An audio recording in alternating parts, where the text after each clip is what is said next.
8 heures, vous vous réveillez tout engourdi. Mais ce matin, vous n'êtes pas dans votre lit douillet, mais sur une immense nappe de vase, et sous un mètre d'eau recouvert de nénuphars. Certes, vous pourriez penser qu'il y a une erreur, que l'endroit est inadapté pour un animal supérieur comme vous, et pourtant non. Tout est plus que normal. Car ce matin, vous êtes une cistude d'Europe.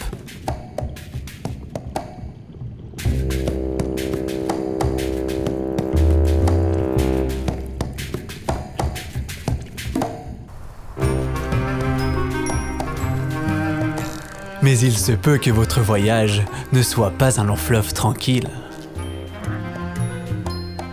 Alors, êtes-vous prêt à endosser votre carapace et à découvrir votre nouveau monde ?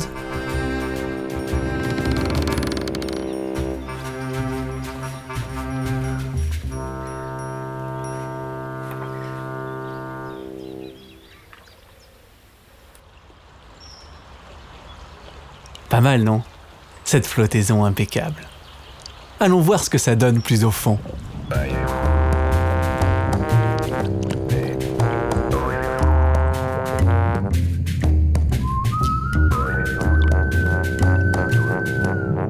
Vous êtes donc une cistude. Soyez-en fiers, car vous êtes l'une des seules tortues d'eau douce d'Europe.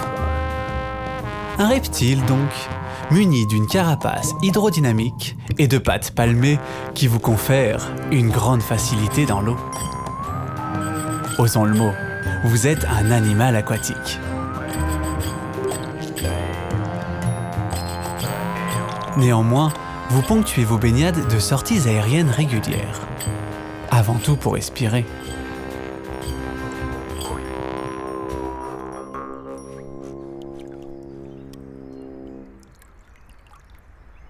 Lors de votre bouffée d'oxygène, vous avez pu remarquer un fait important. En cette matinée de début de printemps, la température de l'air est devenue plus chaude que celle de l'eau. C'est le moment de rejoindre votre poste d'insolation préféré.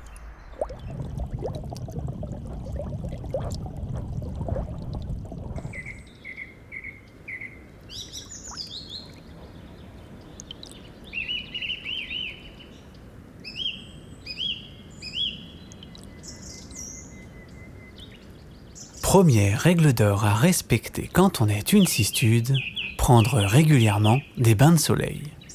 Car vous êtes désormais un animal à sang froid. C'est-à-dire que la température intérieure de votre corps varie en fonction de celle du milieu extérieur. Or aujourd'hui, il ne fait guère plus de 15 degrés à l'ombre. Vous avez donc besoin du soleil pour atteindre votre température optimale. Environ 26 degrés.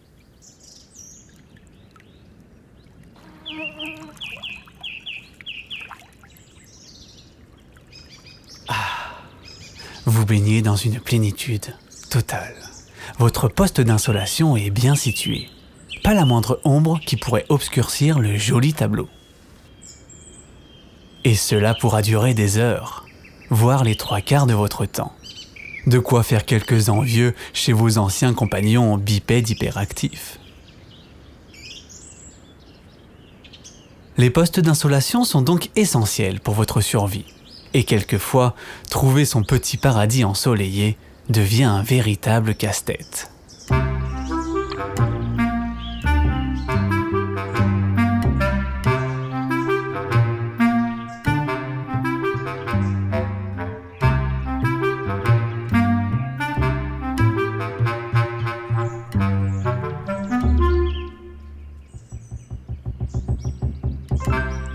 Derrière sa banalité apparente, un poste d'insolation comme celui-ci peut être très recherché. Car si vous êtes d'une agilité incontestable dans l'eau, sur la terre ferme, c'est une autre histoire. Beaucoup de bois flottants, de berges abruptes sont pour vous inatteignables. Alors bien sûr, quand on a déniché une aussi belle place, c'est agaçant de voir des collègues sans gêne qui tentent d'envahir votre propriété. Heureusement, vous avez plutôt bon caractère, vous, les cistudes, et vous acceptez tant bien que mal de partager l'espace.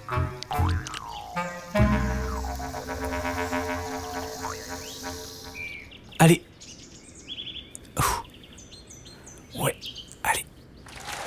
Ouais. Bravo. Bravo. En revanche, il ne faudrait pas que la cousine américaine, alias Tortue à Tempe Rouge, tente d'aborder le radeau.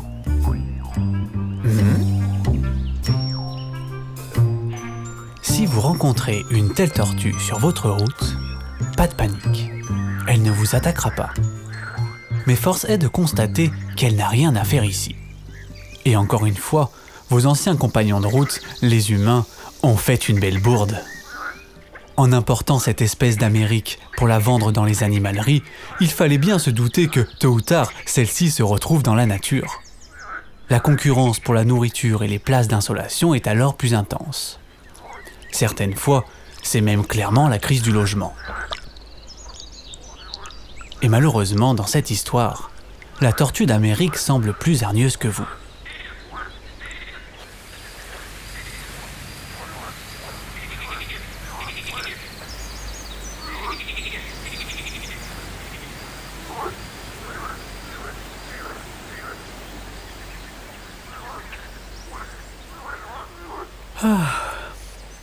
Une petite faim peut-être ? C'est le moment, car vous avez emmagasiné suffisamment de chaleur pour développer vos pleines capacités. Une nage puissante et habile vous permet de retrouver en un rien de temps votre restaurant préféré. Une jungle aquatique dans laquelle vous trouverez tous les ingrédients de votre menu. Potamo et nénuphars en guise d'amuse-bouche, mollusques et larves d'insectes à volonté. Et pourquoi pas, au passage, un poissonnet affaibli. Encore faut-il savoir se procurer la marchandise. Première méthode, vous attendez à l'affût dans la végétation qu'une proie passe à portée de bec.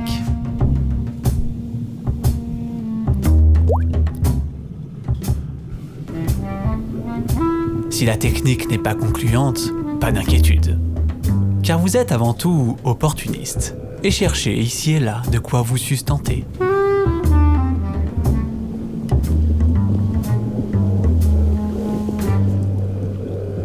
Mais ce que vous recherchez par-dessus tout, ce sont les épaves échouées. Là, un poisson mort. De la nourriture facile et en quantité. Un délice de protéines.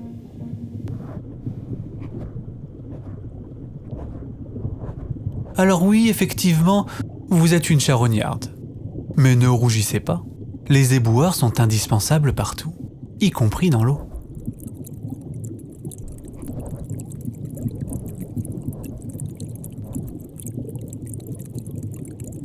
Baignade gourmande et bains de soleil le jour, couché sur lit de vase la nuit, il en sera ainsi durant toute votre vie. Une longue vie pouvant atteindre 40, 50 et peut-être même 60 ans.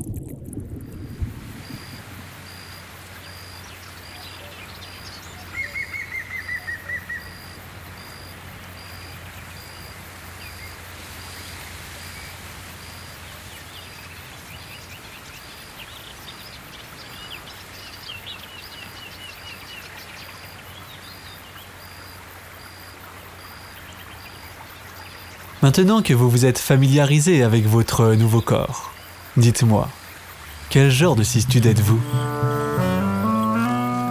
Une solitaire apparemment. Cette rivière, calme et ensoleillée, est pour vous un lieu idéal.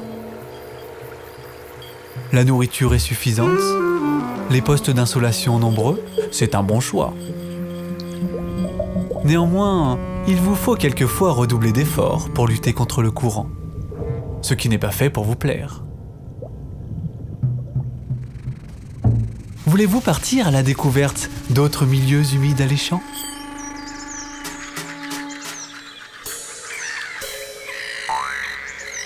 Première destination, les lacs et les étangs. Faites preuve de sociabilité et appréciez la compagnie de ces nombreux animaux à bec.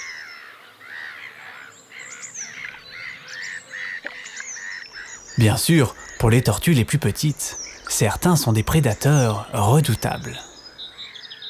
Mais en tant qu'adulte, rien à craindre.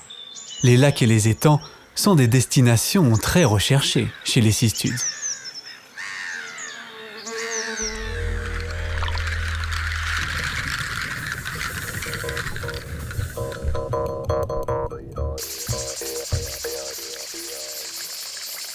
Si la chaleur vous manque, je ne peux que vous conseiller de poser votre carapace ici, dans le sud de la France.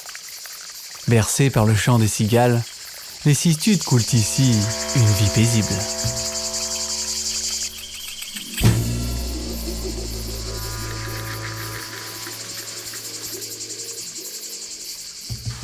Mais,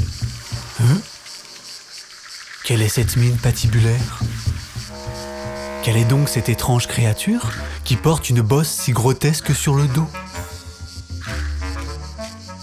Pas d'inquiétude, c'est votre cousine, la tortue d'Hermann. Elle fréquente les terres arides de la Méditerranée. Mais vous pouvez patauger en paix, car cette terrienne ne mettra jamais une patte dans l'eau. Elle est 100% terrestre.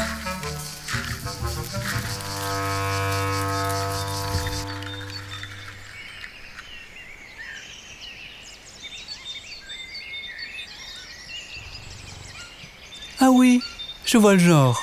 Si vous vous installez là, c'est que vous assumez totalement votre surnom de tortue boueuse et préférez la vie d'une mare forestière. Un lieu malfamé, diront certains.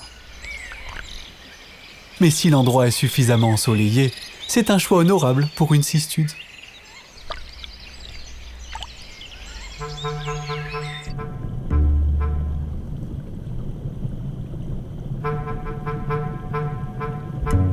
Non, je sais. C'est tout le contraire que vous êtes. Une cistude n'ayant peur ni des tracteurs, ni du sabot des vaches. Vous aimez les faibles profondeurs et une eau chaude tout l'été. Une mare en bord de prairie, en guise de demeure. N'est-ce pas la promesse d'une vie heureuse ?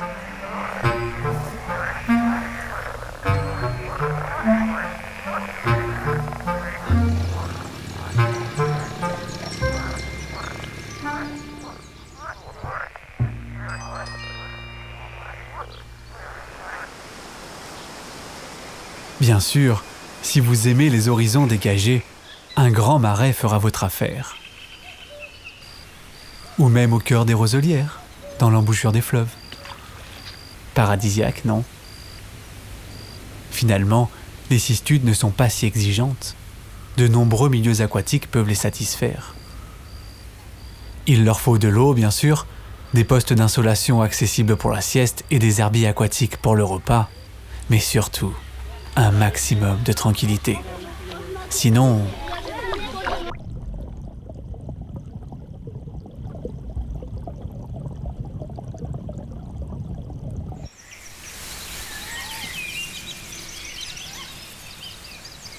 Reprenons le fil de votre histoire.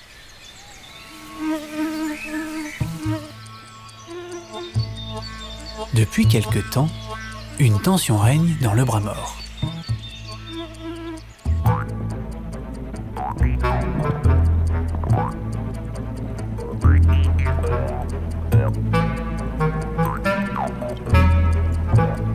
Certains mâles deviennent même franchement agressifs. Aujourd'hui, en voilà deux qui se battent juste sous vos yeux.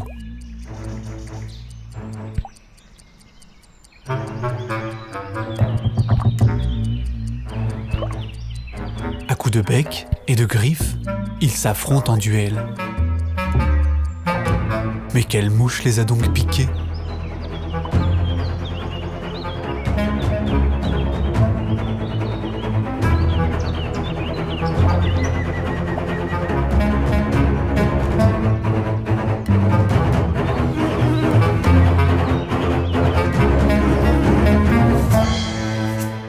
Jusqu'au moment où l'un d'eux a brusquement changé d'ambition, en vous regardant droit dans les yeux.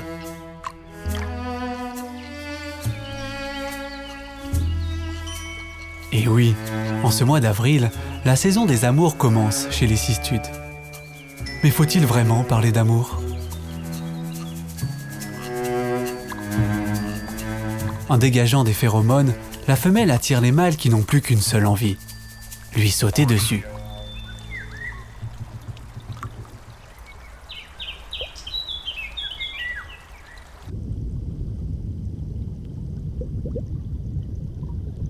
Solidement agrippé à votre carapace, le mâle peut tenir ainsi plusieurs heures. Mieux vaut ne pas trop vous engager en profondeur. Avec lui sur le dos, vous ne pouvez plus sortir la tête de l'eau.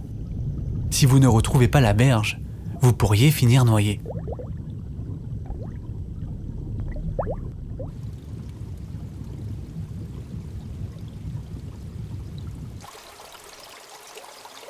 Les prémices de l'accouplement sont plutôt rustiques chez les cistudes. Le mâle cherche à immobiliser la femelle et pour y arriver, il n'hésite pas à l'empêcher de sortir la tête de sa carapace. Il la mord et quelquefois même lui arrache les écailles sur la tête.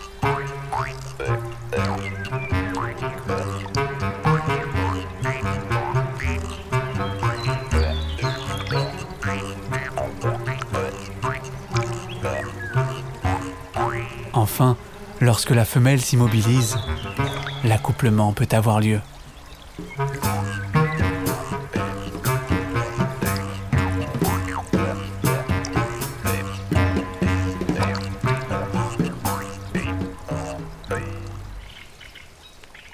Mais cette affaire a une heureuse conséquence.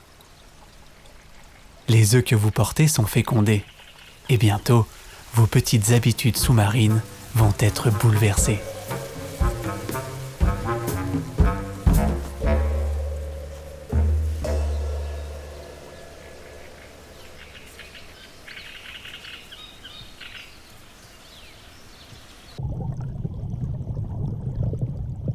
En cette fin d'après-midi d'été, vous êtes animé d'une force archaïque. Quitter votre milieu de vie devient une nécessité, car dans les prochaines 24 heures, vous donnerez la vie. Vos œufs sont enfin matures et vous devez rapidement trouver un lieu adéquat pour pondre.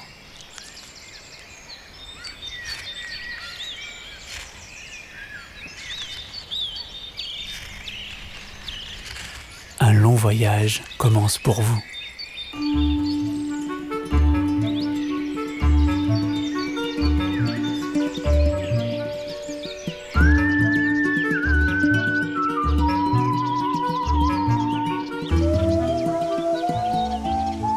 Chez les cistudes, la période de ponte s'étale entre la fin mai et la mi-juillet.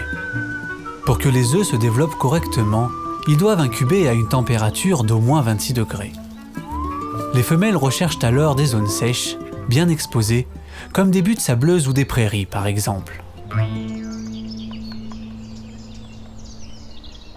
Guidées par leur instinct et leur mémoire, les femelles peuvent marcher plusieurs heures et parcourir plus d'1 kilomètre s'il le faut.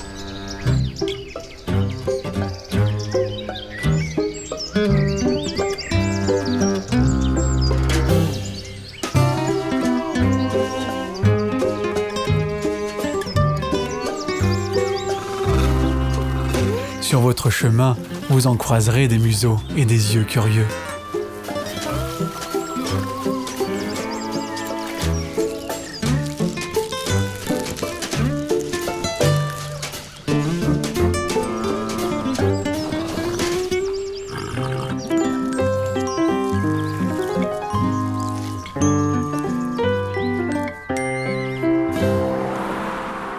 Mais il vous faudra aussi éviter de nombreux dangers.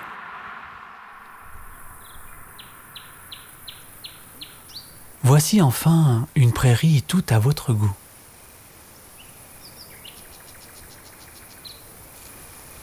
Herbe rase, horizon dégagé et sol non piétiné.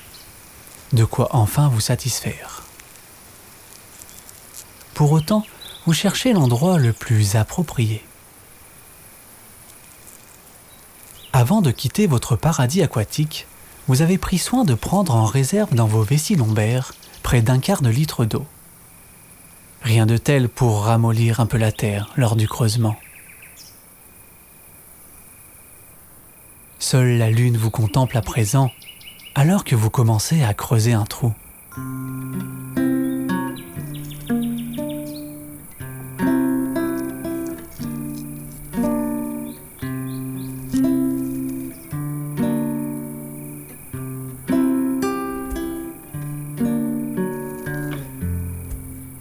attention. Geste millénaire. Les pelles vigoureuses deviennent de douces pattes qui guident les œufs pour leur éviter de chuter.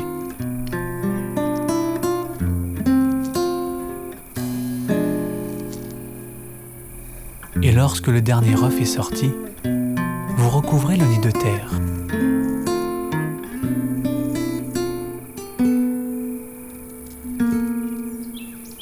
Reste le trajet retour, aussi long et dangereux.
Après que le soleil ait réchauffé le nid durant tout l'été, septembre annonce l'automne.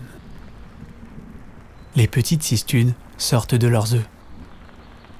Il est temps pour elles de rejoindre la zone humide. Mais pour pouvoir gratter la terre et sortir du nid, les émergents doivent attendre que le sol se ramollisse. Une légère pluie leur donne le feu vert.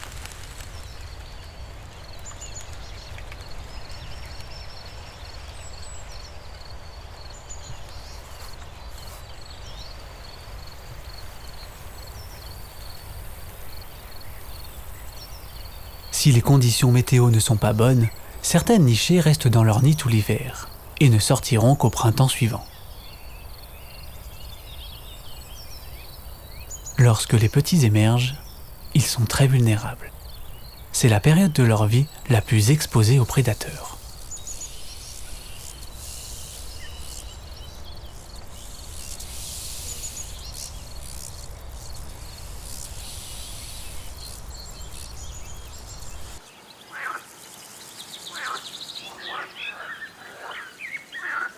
Quant à vous, vous n'êtes pas vraiment du genre maman poule. À vrai dire, vous ne vous préoccupez nullement de savoir si l'un de vos rejetons est arrivé à destination. Ils ne devront pas compter sur vous pour les protéger. Ça ne vous fait ni chaud ni froid. D'ailleurs, vous avez à ce jour d'autres préoccupations. La terre est humide, les feuilles tombent des arbres. Pas de doute, l'automne est là. Bientôt, le froid ne vous permettra plus d'emmagasiner la chaleur nécessaire à votre activité. Alors, mieux vaut trouver un abri pour passer l'hiver.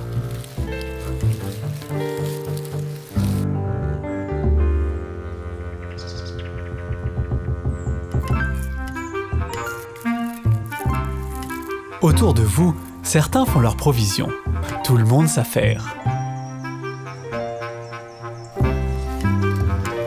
Il vous faut rejoindre un endroit qui vous protégera au maximum contre le froid. Le fond d'une mare forestière ou d'une roselière par exemple. Pour survivre à l'hiver, vous avez besoin d'un milieu bien fermé et d'un niveau d'eau au-dessus de votre tête qui dépasse plusieurs dizaines de centimètres. Enfoui sous la vase ou dans la végétation, c'est encore mieux. Mais ce dont vous avez besoin par-dessus tout, c'est d'une tranquillité totale pour une vie au ralenti ces 6 prochains mois. Eh bien, il ne vous reste plus qu'à plonger.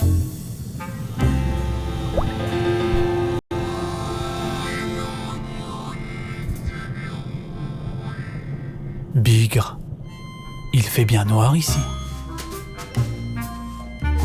Il semblerait, Homo sapiens, que votre voyage dans la peau de la cistude s'achève ici. L'hiver venu, vous préférerez sûrement un petit feu de cheminée à cette boue quelque peu rebutante.